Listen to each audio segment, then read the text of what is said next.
حضرت قاری طیب رحمۃ اللہ لکھتے ہیں قیامت کے دن اللہ تعالیٰ کے سامنے دو بندے پیش ہوں گے. اللہ ایک کو فرمائیں گے او میرے بندے تو دنیا میں میرے حکموں کے ماننے میں بہت سستی کرتا تھا، غفلت کرتا تھا، چل جا جہنم میں. جب اس کو جہنم جانے کا حکم ملے گا تو وہ تیزی کے ساتھ جہنم کی طرف جانا شروع کر دے گا.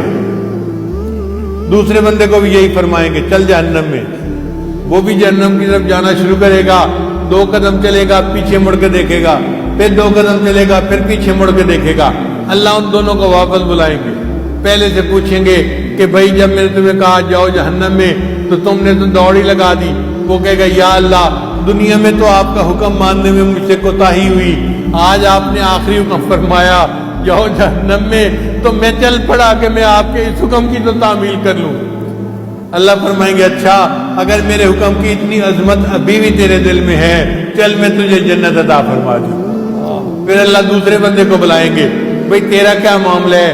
2 قدم چلتا تھا، پیچھے مڑ کے دیکھتا تھا، 2 قدم چلتا تھا، پیچھے مڑ کے دیکھتا تھا. وہ کہے گا یا اللہ گناہ میں نے بڑے کیے مگر مجھے تیری رحمت سے امید بہت تھی.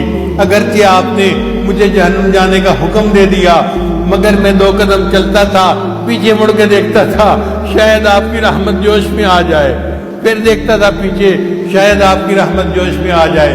اللہ فرمائیں گے اگر تجھے میری رحمت پر اتنا ہی بھروسہ ہے چل تجھے بھی میں نے جنت عطا فرمائی.